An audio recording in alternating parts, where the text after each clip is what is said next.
जैसे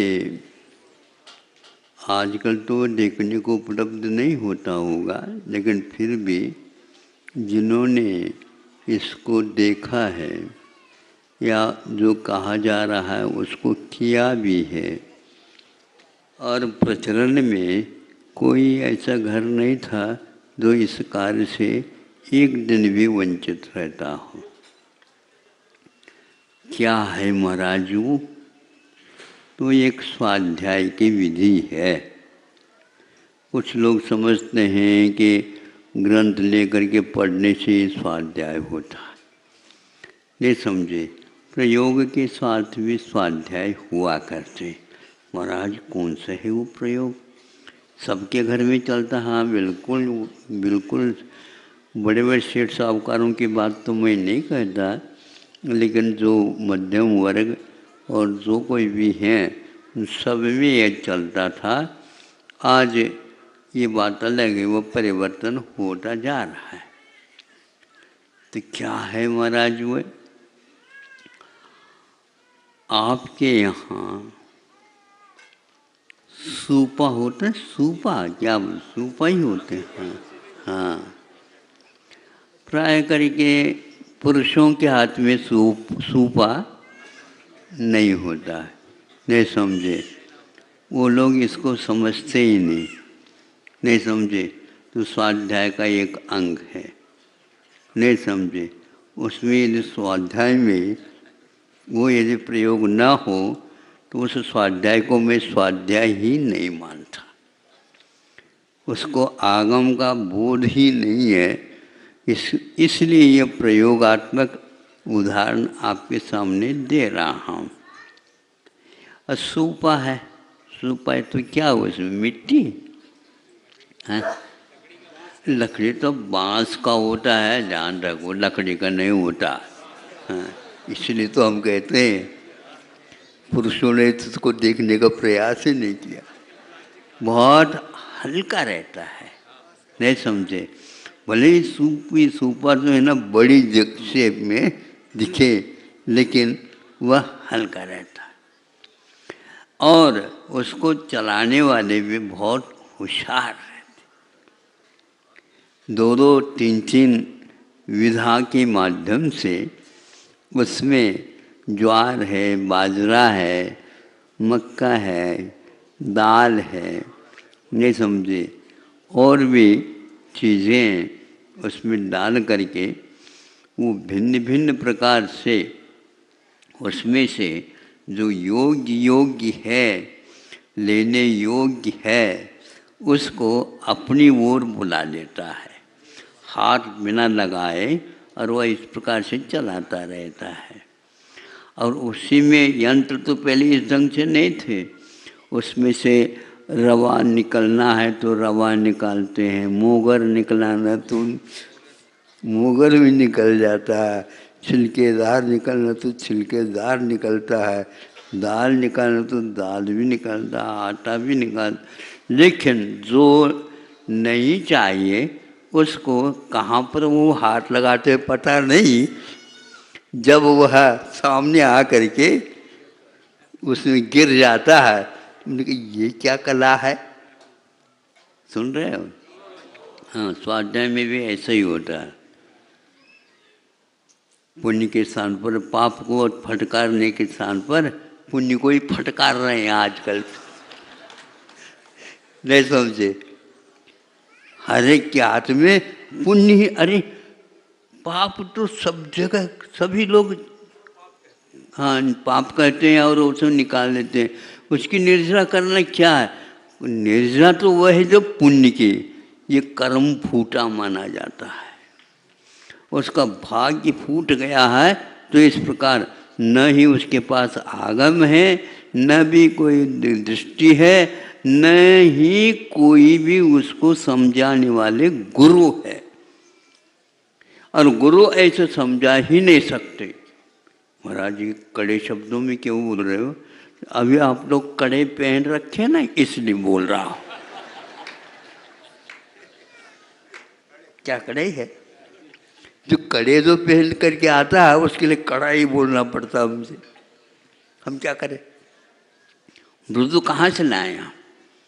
डांट में कोई मृदु होती क्या? महाराज होते तो हैं, सुनते तो हैं, क्या होते बता? अरे ये तो बात है, मृदु तो कभी भी डांट हो ही नहीं सकता। नहीं नहीं है महाराज, बताओ हमें, देख लेते हैं हम कहाँ पर मृदु है। जो को कहते हैं मखमल की मार, मखमली मार। अरे उन्होंने तो मखमली मार, मखमल भी है और मार भी है, नहीं समझे? इसलिए इसमें मृदु कुछ नहीं है, ये तो आप समझ रहे हो। हाँ, वह मखमल का मार जो है ना, इसमें दूर दूर तक पहुंच जाता है। क्या होता है, उन्होंने ऐसे बात कह दी, मखमल के समान गुदगुदादार तो लगता है, लेकिन भीतर से ऐसे। इसी प्रकार आचारों के भी मखमल के मार रहते हैं। समझने वाला समझता है। जो व्यक्ति पुण्य की निर्जरा की बात करता है, वह न ही कुंद कुंद को जानता है, न ही समंत भद्र को जानता है, न ही पूज पाद को जानता है, न ही मूलाचार की बात समझता है, और न ही रत्नगण श्रावकाचार्य की बात समझता। वह कोई भी कुंद कुंद साहित्य से छू तक नहीं सक रहा है। ये बताओ, आप पुण्य और पाप की दोनों की नजरा होते हैं तो कौन से कहाँ पर लिखा हुआ हमें बता दो। पुण्य की प्रकृति की निर्जरा की बात कौन से ग्रंथ में लिखा है, हमें बता देना। नहीं बताओगे तो आज से आप अपने उस जहाँ कहीं भी प्रवचन करते हो अपराध कर रहे हो, ये भी ध्यान रखना। क्योंकि आप श्रावकों को, भूले भाले जनता को ठग रहे हो। ये कार्य आप छोड़ देना चाहिए। अब यदि यह नहीं बताते हैं तो, और हम बता देते हैं तो आप वहाँ तक जाने को मार्ग ही नहीं अभी आपके पास। बड़े बड़े कर्म सिद्धांत ग्रंथों में भी पुण्य की प्रकृति की निर्जरा की बात कहीं भी नहीं लिखी। हाँ, जितनी भी प्रकृतियाँ, उन प्रकृतियों में अप्रशस्त प्रकृतियों की निर्जरा पहले होती है।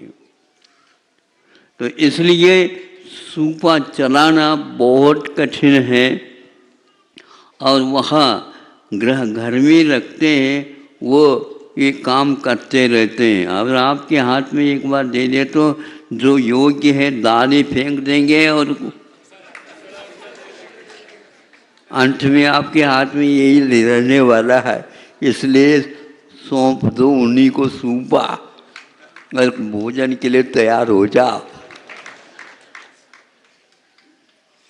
आपको ये याद है कि उसमें वो दोवीं बात करते हैं, कभी कभी थाली में भी रखते हैं। वो नहीं समझे, उठ करके दिख जाए, थाली ले लेते हैं और उसमें दाल वगैरह इसमें रख देते हैं।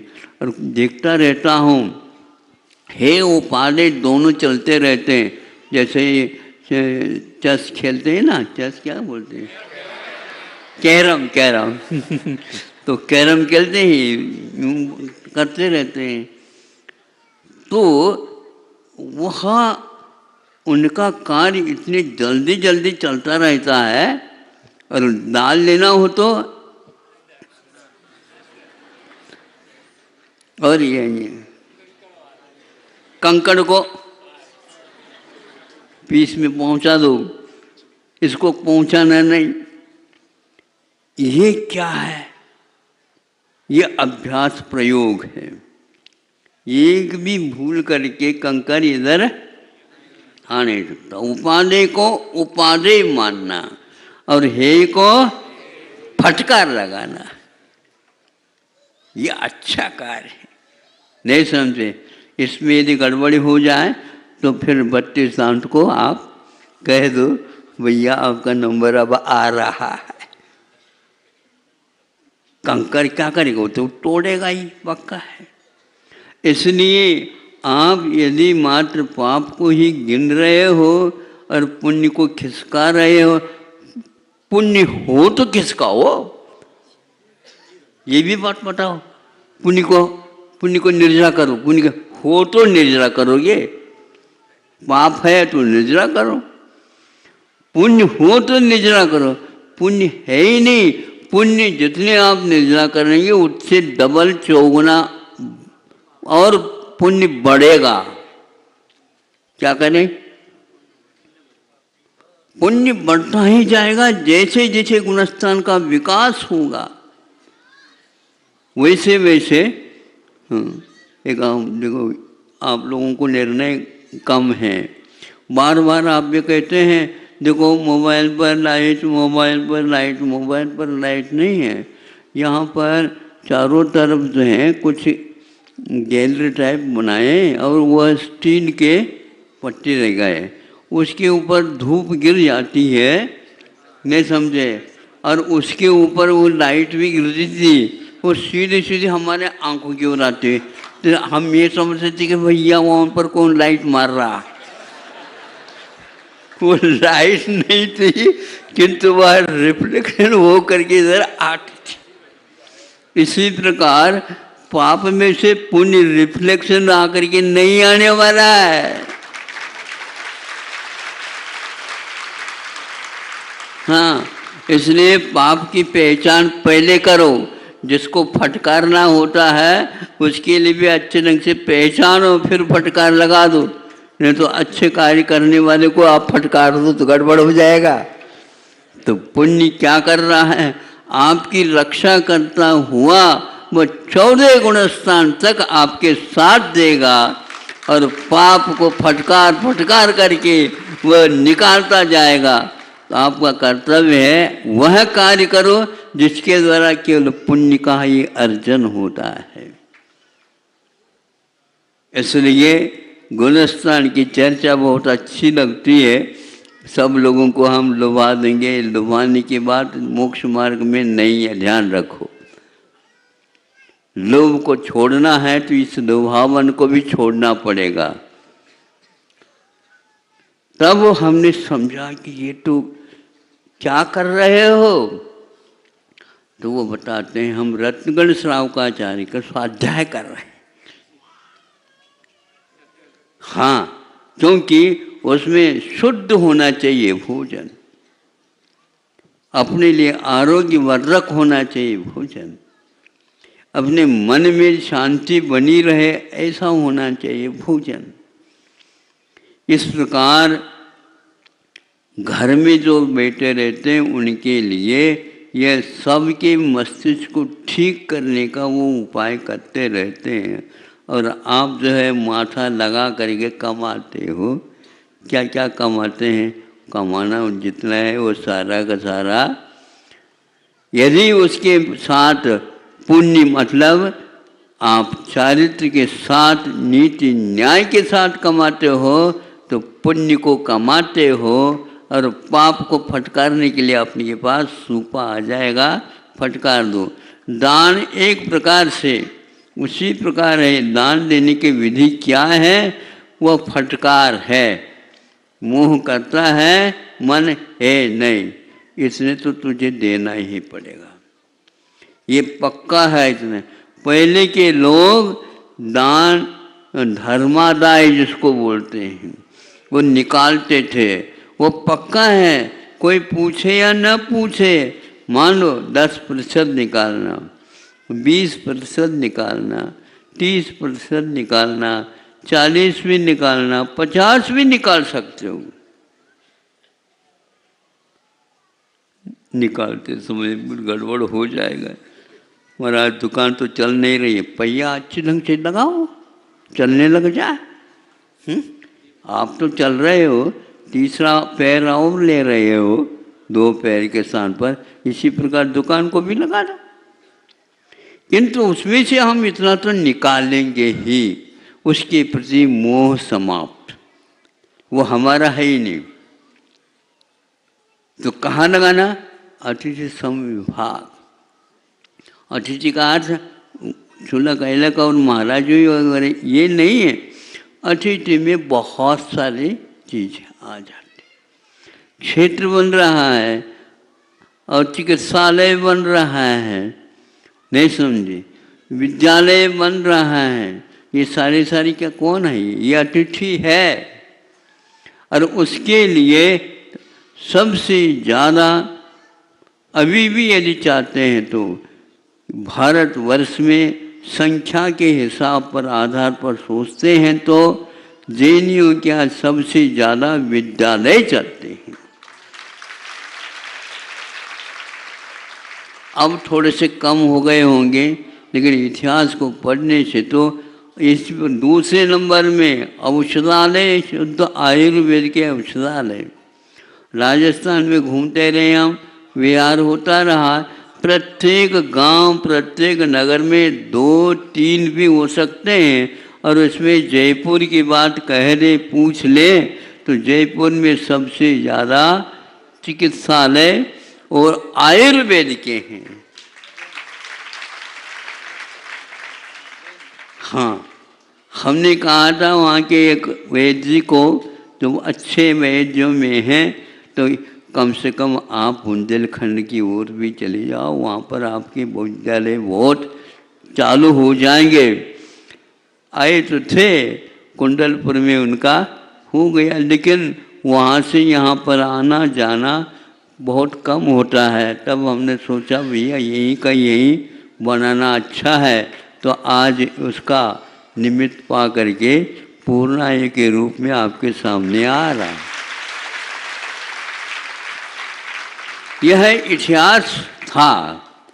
और शुद्ध भोजन आदि आदि के बारे में भी इसी प्रकार वहाँ की जनता उस समय ये काम करती थी, किंतु आज इसको शुद्ध शुद्ध कह करके सब गड़बड़ में आ गया है। कब शुद्ध क्या वस्तु है, अशुद्ध क्या वस्तु है, इसका परख करना बहुत कठिन हो गया है। इसलिए अपने पास आप सूपा रखो, सूपा ही है ना, सूपा रखो, लेकिन सूपा को चलाना भी सीखो।